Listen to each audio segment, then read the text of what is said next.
Hi, welcome to another episode of Climate Economics with me, your host, Arvid Viana. And when we think about tackling climate change, given my training as an economist, of course, I think we should do either a cap and trade system or a carbon tax. But I recently saw a paper that made me realize I might not be fully aware of the criticisms against pricing instruments from other disciplines. And today I'm joined by Jeroen van den Bergh to discuss those criticisms, especially the one that people might be boundedly rational. And Jeroen is the author of a paper called Pricing Instruments in Environmental and Climate Policy When Polluters Are Boundedly Rational. And Jeroen van den Bergh, my guest today, is an environmental economics professor. He's the ICREA Research Professor at the ICTA-UAB in Barcelona and honorary professor at the Vrije Universiteit Amsterdam. He leads the ICTA-UAB's Environmental and Climate Economics Group, was editor-in-chief of Environmental Innovation and Societal Transitions from 2011 to 2021, and received major honors including the Shell Sustainability Research Prize, 2 ERC Advanced Grants, and an honorary doctorate in 2019. So Jeroen, welcome to the podcast. Thank you for having me. Just off, this is a question I generally ask my guests, but what's the number one thing you would want listeners to take away from your paper? Well, I guess that carbon markets or emission trading systems are better than carbon taxes. Many people put them in the same category. They may like pricing or they may not like pricing, but they're actually quite different. For a long time, I and many colleagues were in favor of carbon pricing through taxation. Then I became rather indifferent, and now, after having seen the evidence for many years, I'm strongly in favor of carbon markets. One main reason is that the biggest carbon market or emissions trading system, another word is cap and trade. The biggest system is the European one, which covers 30 countries. And that's already one main advantage. We don't know any carbon taxation system or let alone any other climate policy standards or subsidies that is harmonized among 30 countries. And in fact, it's quite easy to extend the number of countries. That's just a technical small button to be activated, and countries can be included. In fact, there have been carbon markets across the border between Canada and the US. Different states have had joint carbon markets, which says that country boundaries don't matter very much. And that's great. You could not imagine a tax to be shared across the border because taxes are really national.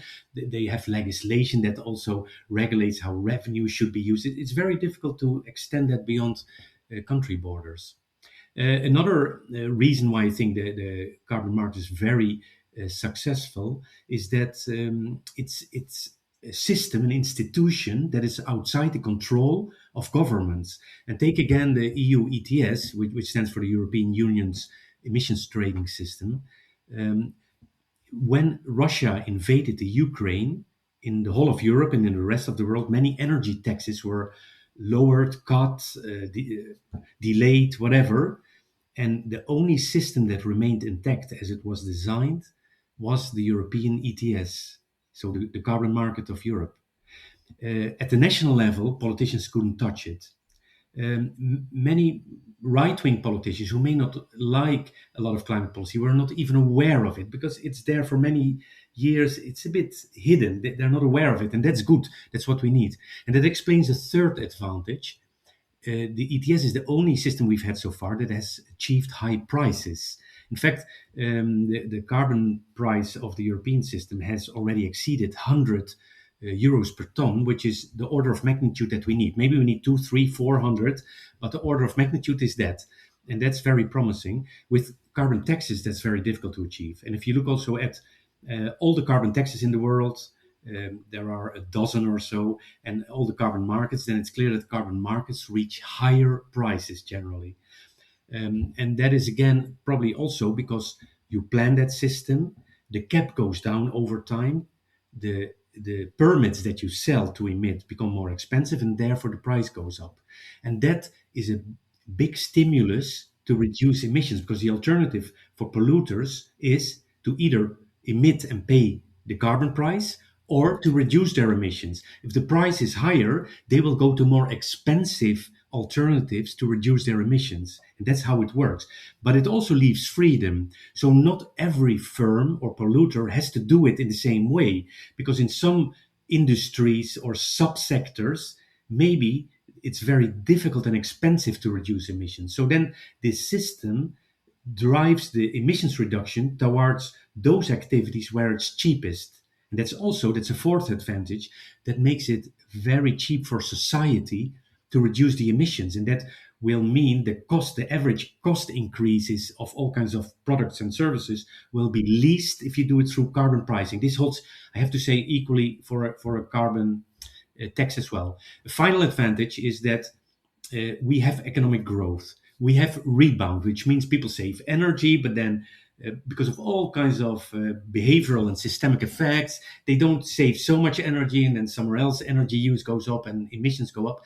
And this puts pressure on the targets of emissions reduction. Now, with a tax, you would have to raise your tax, which is politically difficult, if not impossible. Maybe you can raise a carbon tax once every few years, but if you do too often, you get public voter resistance and stakeholder resistance. And also political parties that don't like that will use that to create resistance and win elections and then immediately get rid of the tax.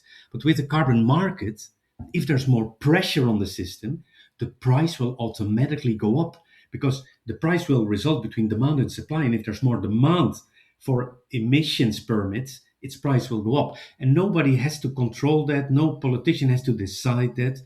The system arranges it by itself. And therefore, even under economic growth and this rebound effect, you will have a good response from the system, unlike with taxation. And I have to say also with other systems like subsidies or standards, you will also not control these additional emissions through economic growth and through rebound. So they perform even worse in that regard. So finally, my conclusion is carbon markets are really the way forward. And I know many people don't like this word market, like many people don't like the word tax, So then I would say use the term cap and trade. And many environmental organizations have accepted that cap and trade indicates you put a cap on total emissions. Yeah. That's kind of a precautionary perspective. And it gets now more and more support also from environmental NGOs.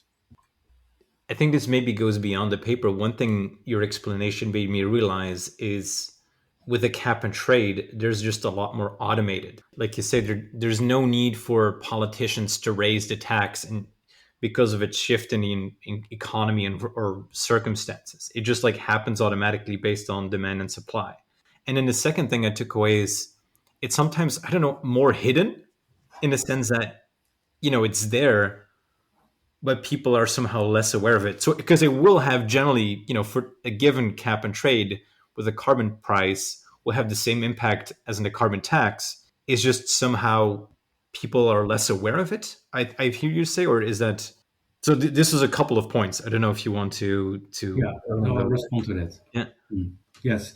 Well, you're right that the carbon market is kind of an automated system to make sure that politicians don't have to get information about where are the emissions, what are the technologies or other options to reduce emissions, how expensive are they? Because that's what they have to know if they have to decide, for instance, okay, that sector has to reduce so much and that sector so much. This has happened in the past, that governments decided like sectors have to contribute proportionally to their magnitude, their size or so. This was always felt as a fair, honest way of asking contributions of sectors, but it's not a wise way to solve climate change. This is what economists agree upon.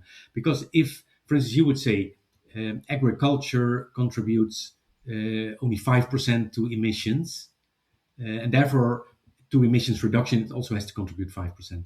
But if emissions reduction in agriculture is very difficult and very expensive, why would you do that? Because you would make food extremely expensive, maybe also products in all kinds of industries that depend on agriculture and forestry, and maybe they would also get very expensive. And at the end of the day, society would see huge cost increases, and that would also lead to less support of these policies. So what we've done, for instance, with the ETS is first include the big emitters. But it doesn't mean they all have to contribute equally to emissions reduction. Also, there it depends on their cost opportunities.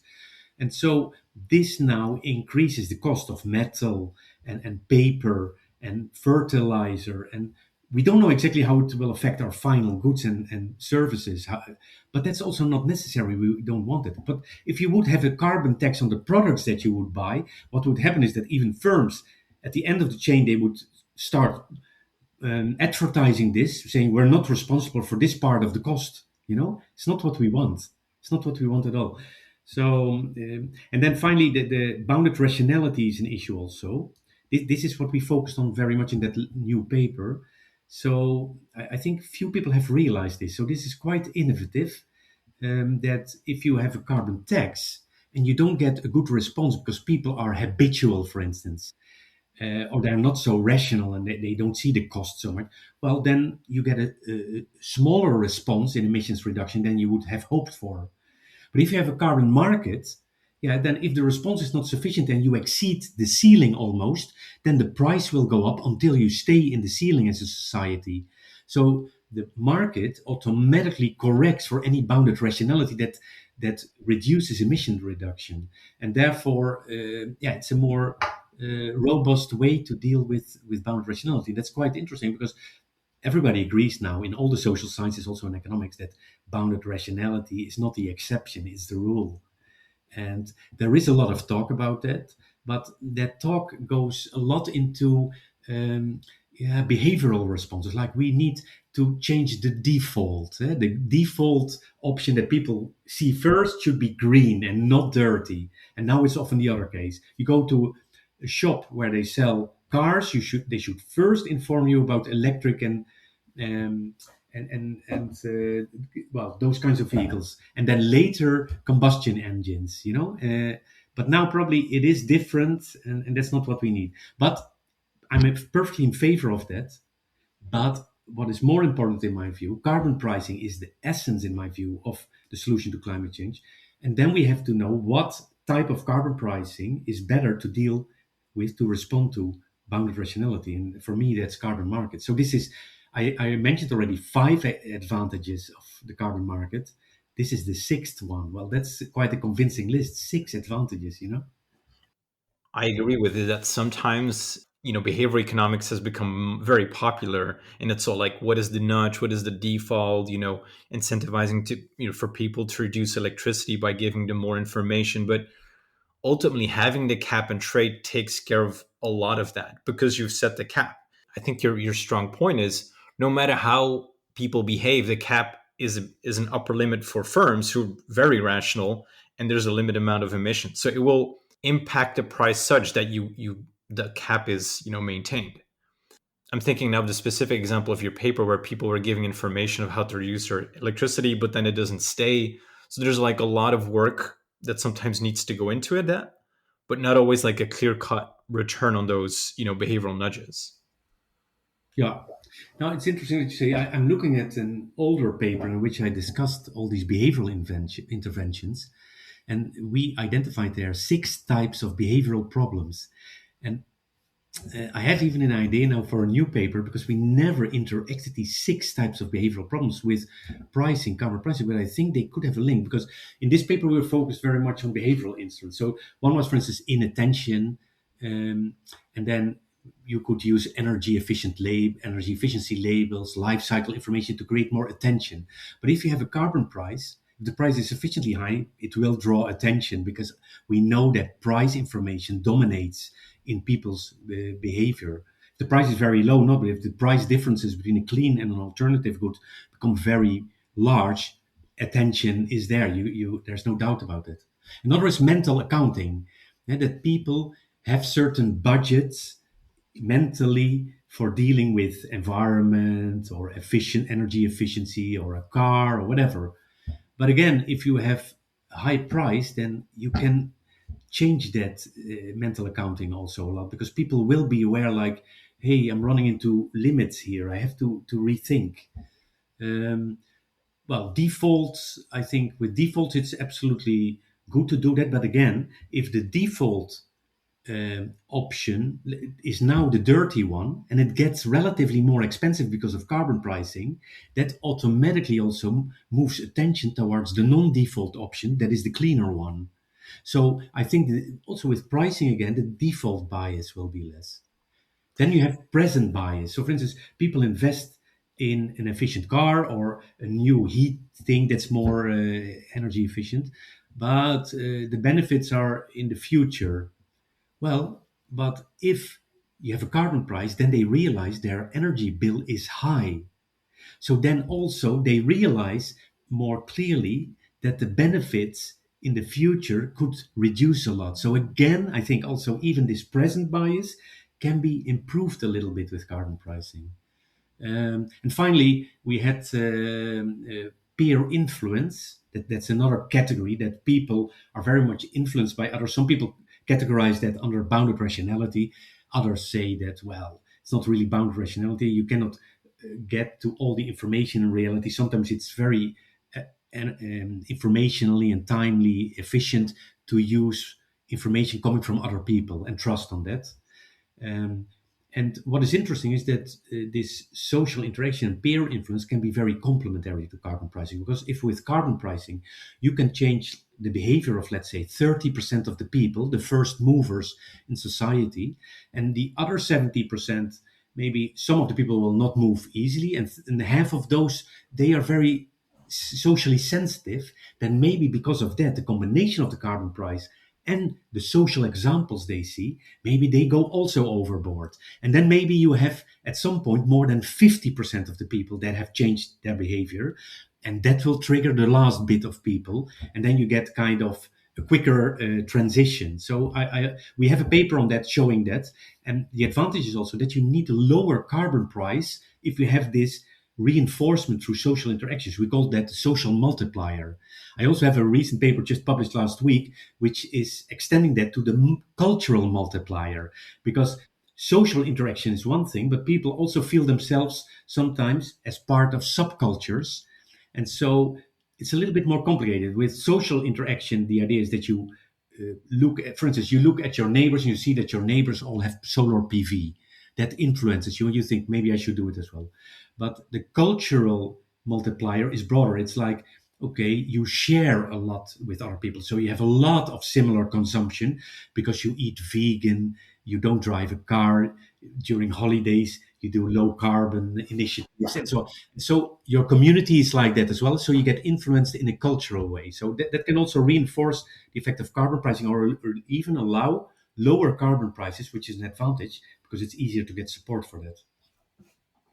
I think that's a really good explanation of the all the these biases who can then interact. I wanted to also ask you, because I think one element that I thought was really interesting is how the revenues are used. Because generally, all the attention goes towards how do we set up the cap and trade? Should we have a carbon tax? But then revenue is generally, and even the economic textbooks, an afterthought. I think you have an interesting discussion about that in the paper of, if I summarize it at first in my own words, it's if you set the price correctly, you've accounted for the externality. So in some sense, you wouldn't need to subsidize other green energies. However, there is a scope because sometimes you get into these, you need to develop a new technology. So could you maybe just elaborate on your thoughts on how the revenues are used? Yeah, it's an interesting point and a very relevant point because, of course, carbon pricing generates revenues. Here, I have to say that carbon taxation has a clear revenue part. With carbon pricing, it's not always so clear, but carbon pricing also is initiated. And so, in the initial phase, permits are sold by governments, and that creates immediately a revenue. It can also be arranged and defined as such that at regular instances in time, like every year or every 2 or every 5 years, the permits have to be renewed and there is a basic price to be paid. So you could create an extra revenue raising element there. And then the question is what to do with it. And from surveys, we find that people say they're very concerned about inequality. And people are inequity averse, as we say it with the technical jargon in the literature. But when you ask people to, in a concrete instance, use the revenues and then decide how am I going to allocate them, and they don't use them so much for compensating inequity, strangely enough. Then they go to what we call environmental or climate projects. They like that. So, okay, the money should be used for climate projects. What they mean with climate projects is not always clear. If you ask people, then they will say often renewable energy. But what is ironic is that most projects on renewable energy are done by private partners because they're extremely expensive. People underestimate that.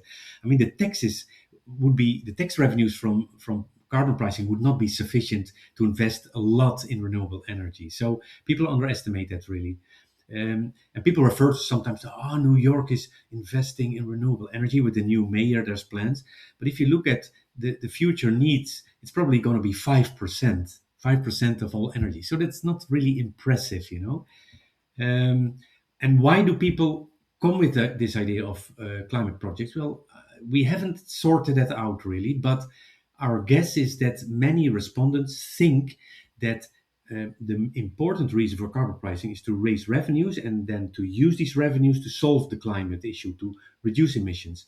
And that's, as you suggested already, that's indeed not necessary because the price gap that you create with carbon pricing between the clean and dirty alternative or the low carbon and the high carbon alternative stimulates firms and investors and consumers to go in the low carbon direction. So that will have an immense effect. People underestimate that. People talk a lot about we need radical change, but this will create so many gradual changes throughout the economy that will add up to a radical change. All radical changes are generally anyway gradual changes that go very rapidly or something. People overestimate also the idea of a radical change.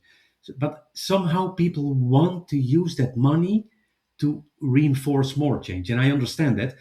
And you mentioned also subsidies. Sometimes it's also good to use subsidies, but not generally. Subsidies can be compared to pricing. They also create a gap, but they do differently. Whereas the carbon pricing punishes the dirty, the high carbon alternative, subsidies subsidize the clean alternative, the low carbon alternative, renewable energy.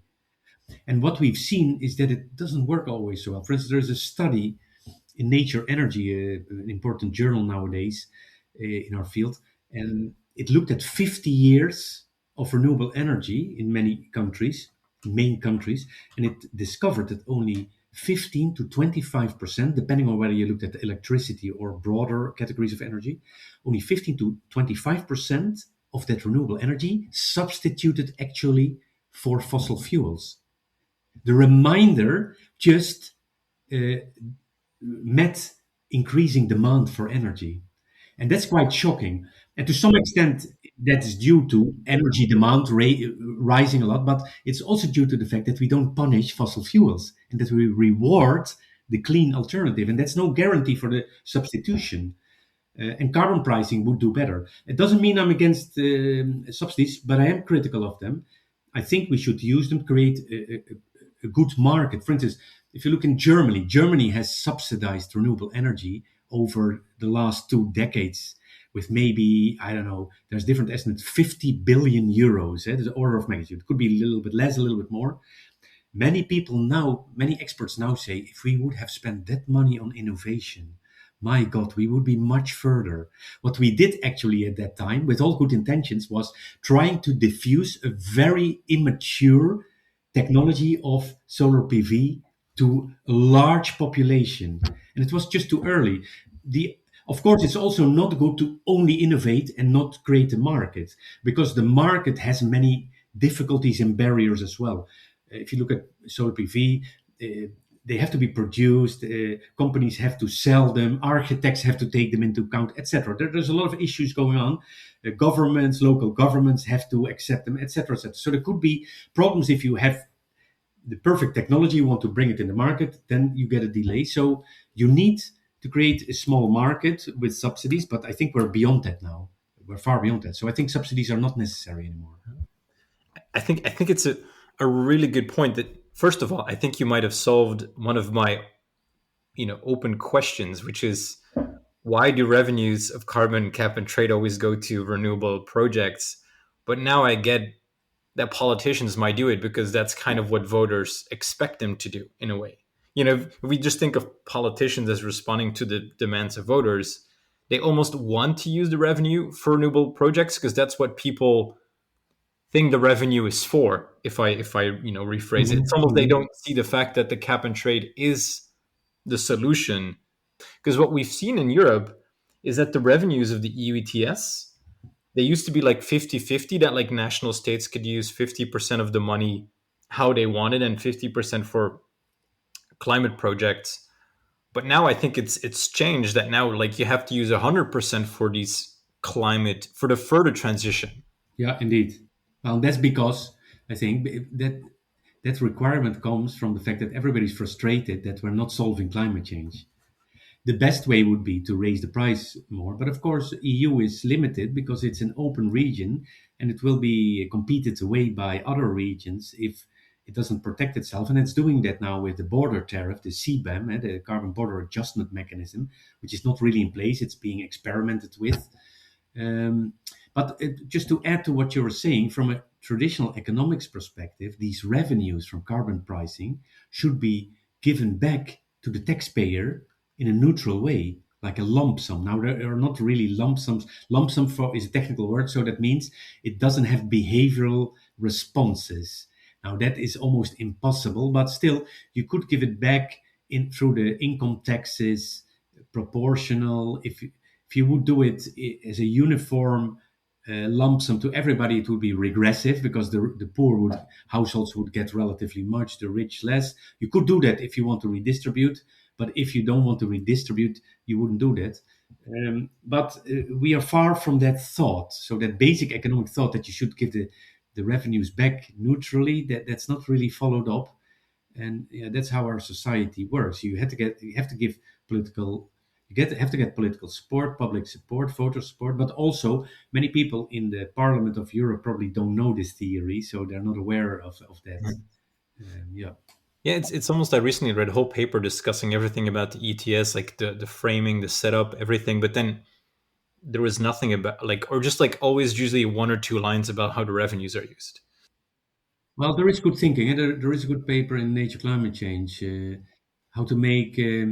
Strangely, it says how to make carbon pricing acceptable for citizens. It's a different title, but the word citizen is in the title. And what they do, for instance, is present a nice scheme where they say, depending on the conditions of the country, is it in a very economically prosperous state, or is it going the direction of a crisis? Does it have unemployment? Or you could have different ways of using these revenues. And that sounds to me also very logical, that you have to look at what are the challenges in each country. And also, what is the political situation? How do you get support? So there's no general advice necessary either. You could also see it more pragmatic, yeah.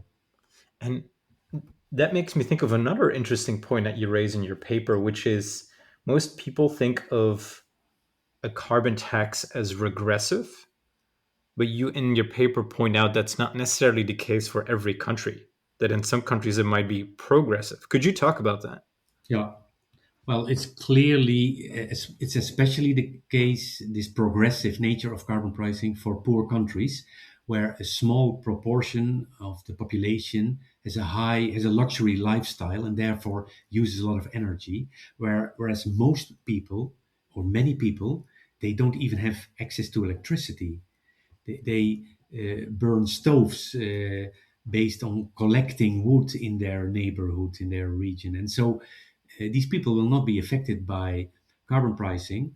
In fact, what may happen, that's a risk also, that people who use some electricity may um then forego this electricity if it becomes expensive through carbon pricing, and then uh, go burn more wood, which could have a negative environmental effect. And also, wood burns a lot of CO2 for the energy content it has. So, if you would rank wood, wood is worse than coal, even, you know?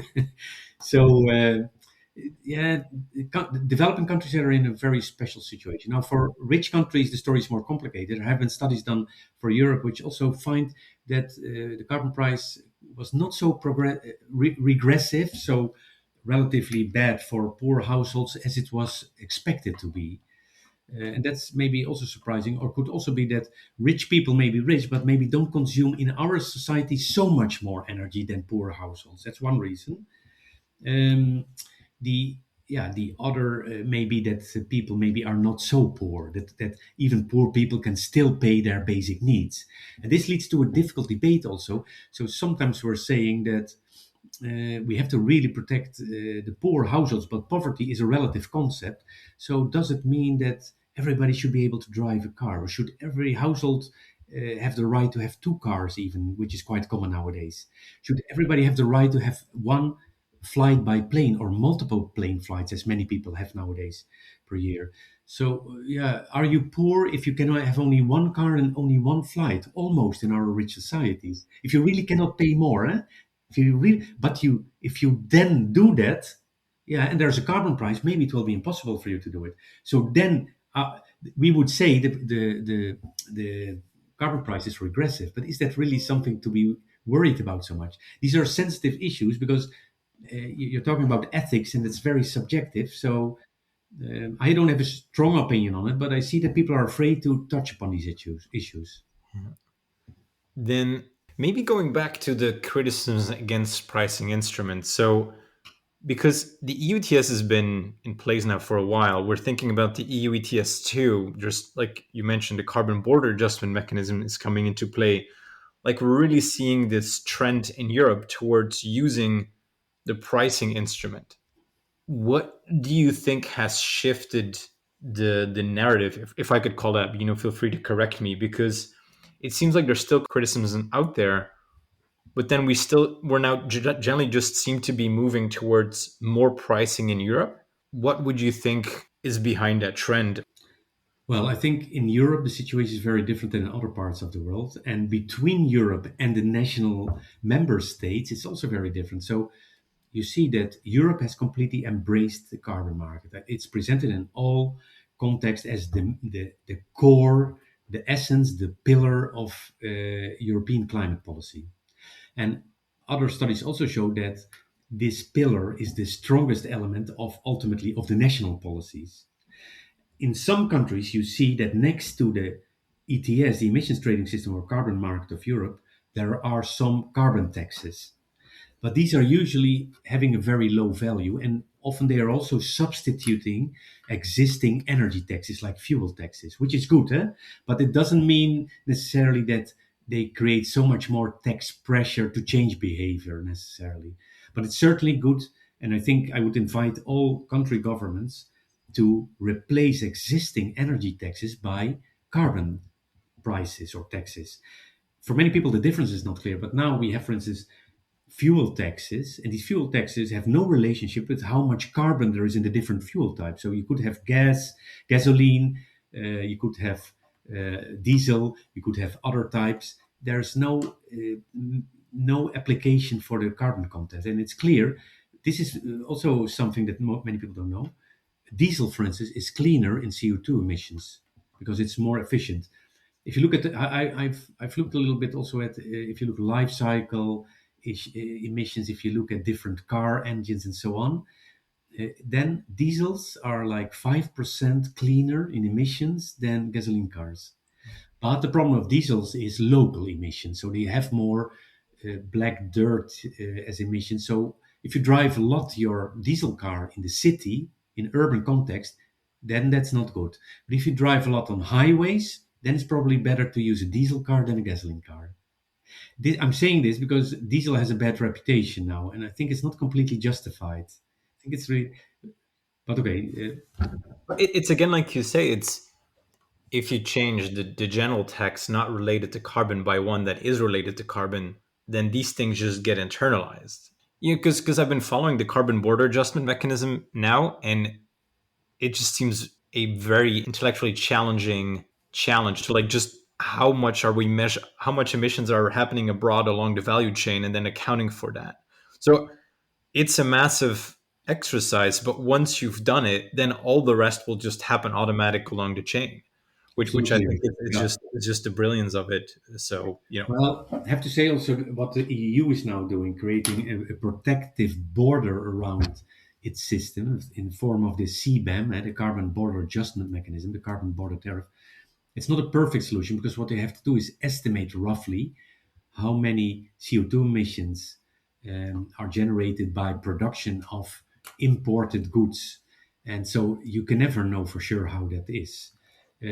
So what companies are now asked for, if they import, to contact the importer, and then the importer has to give information. People there don't know it also exactly. So there's a lot of biased, diffused, wrong information now being used for that. But it's the second best approach, and we knew that.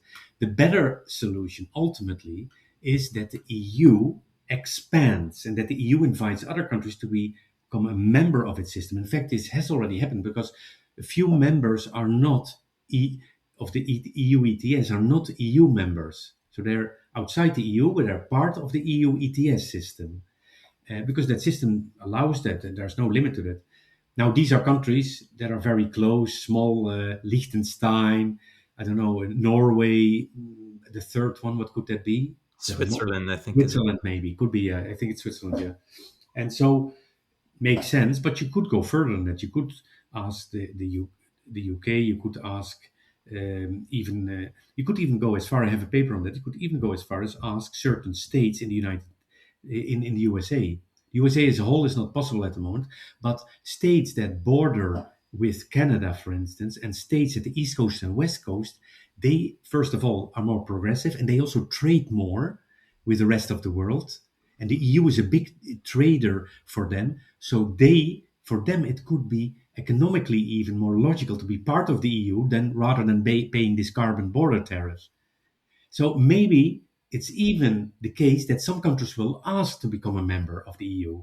But my proposal has been in some papers that the EU invites other countries and puts also pressure, which it does now already with the steam ban, but also through other political channels, puts pressure on countries to join. This is called sometimes a climate club or a climate coalition, which can expand. And I think this is the only way to solve climate change. We have the Paris Agreement, but the Paris Agreement is not really an agreement, and we don't have any uniform, harmonized policy. There's no punishment mechanisms. It's more like a collection of voluntary bits, and it's good to communicate. But you see that every year these international meetings, the COPs, they are a bit frustrated meetings. They don't achieve what they want. And so I don't think we can immediately have this agreement. If you look at other agreements for trade, the GATT, which transformed in the WTO, the World Trade Organization, it never came about as a big agreement from the start. Or even the EU itself with all its members. It never came about as a big organization. No, it started with the Benelux, in fact. You could say that the Benelux, Belgium, the Netherlands, and Luxembourg together, they are the start of the EU. And so that was the first free zone. I know that. We both know that because we live there. I would cross from the Netherlands to Belgium without a passport my whole life. We never needed a passport. That's fantastic. And that's where the European Union started. And so I think we should draw a lesson from that. We cannot solve climate change with a big international agreement. The Paris Agreement is fine, but it's not sufficient. We need a coalition, a club of countries that have equal ambition level and that join their policy and slowly expand. And then, if you have enough countries, if, for instance, China would join, and China has an ETS too, it's different. If China and the EU would join, man, that could make a difference in the world, I think. It would make a big difference. absolutely. And I think it also would solve. I was talking to Josda Baker recently about the EUTS, and one of the challenges he foresees for the future is that we might get kind of short on liquidity in the EU ETS because we've used up all the lower abatement options. So now we're getting to the higher, more difficult to abate. True. And you might just have a shortage of liquidity in the end if, after a while. So expanding would also very much be, I think, in the EU, would very much be in the EU interest. So Absolutely, absolutely. Yeah, that's a good point. what is the criticism you hear the most from non-economists? Because your paper is almost like responding to some critiques that you hear from the other scientists. Yeah. What is like some of the criticisms that come up the most about pricing instruments that people still have like some resistance to pricing instruments? So, well, one thing that people often stress, and economists are a little bit at fault there, is that the main advantage of carbon pricing is efficiency or cost effectiveness, that it's good to reduce the cost of emissions reduction. That's true. But that can only be true if it's also effective. Because if you would have an instrument that's not effective, you don't reduce emissions very well, then it could never be cost effective. But for me, it's even more important than that, because what carbon pricing does, if you do it well, it it it, it puts a price on all the fossil fuels proportional to the carbon content. And so, for instance, coal will become very expensive relatively, oil less, but still a lot, and gas less. And so that creates a shift away from coals very strongly, also strongly uh, from oil, less from gas, but still. And since other low carbon alternatives like nuclear and renewable energy don't have that extra charge, they would become attractive. And what it does then subsequently is that in the whole life cycle, in the whole production chain, it stimulates movement away from high carbon. So if you then buy a product that is at the end of a long life cycle, then it will become expensive if it's produced in a way that's not very much moving away from these high carbon alternatives. And therefore, there will be a strong incentive for you to not buy that product. You can then, at the end of having implemented carbon pricing very well, you can expect that anything that's cheap is low carbon. So cheap is good to buy. And now it's often the reverse. Something that's cheap is often dirty.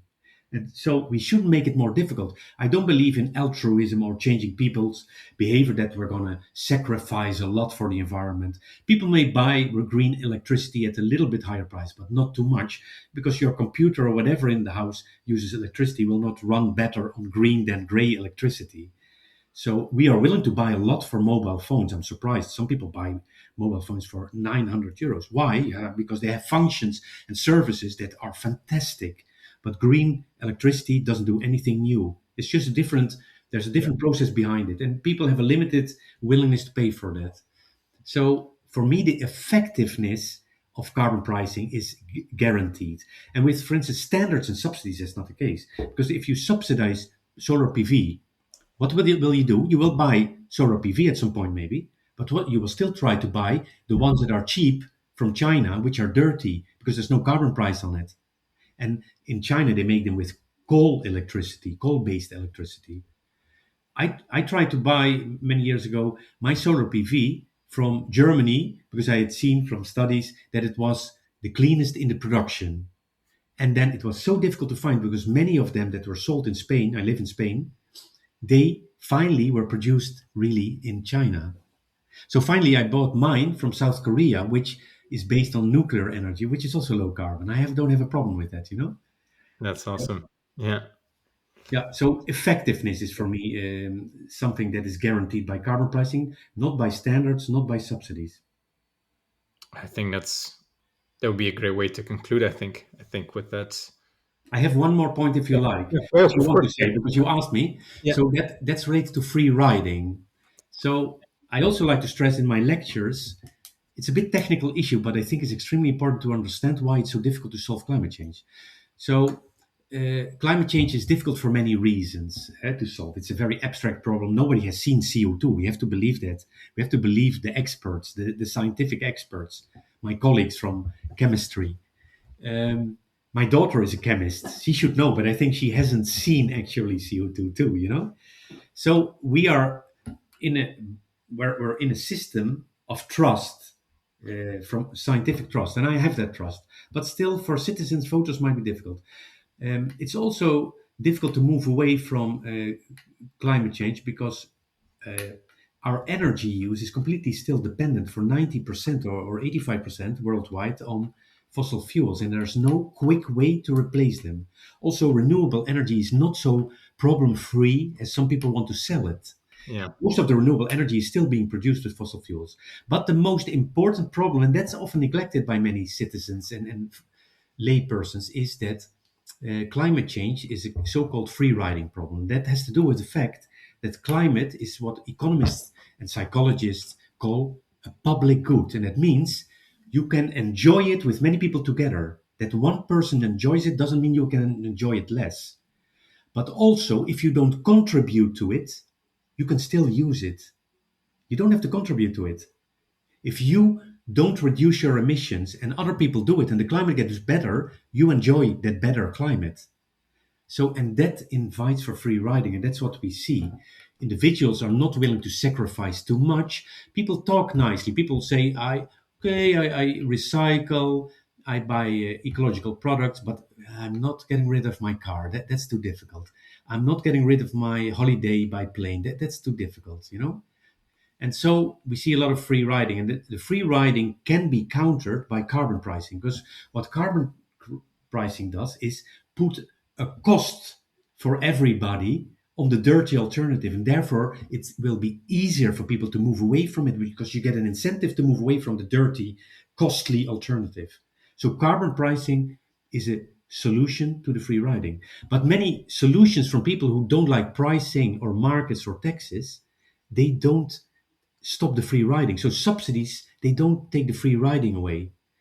And so, or some people believe very much in voluntary behavior doesn't take the free riding away, or industrial policy. There's many alternative suggestions in the literature from people who are critical of carbon pricing, but these don't really guarantee to reduce free riding. And if you don't reduce free riding, you don't solve climate change.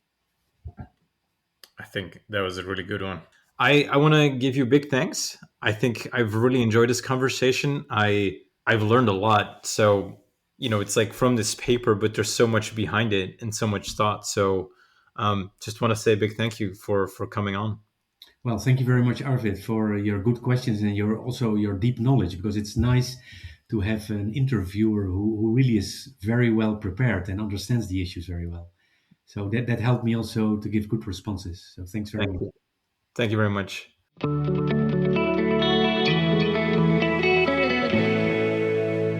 This is the end of the episode. I'd like to thank you for listening all the way to the end.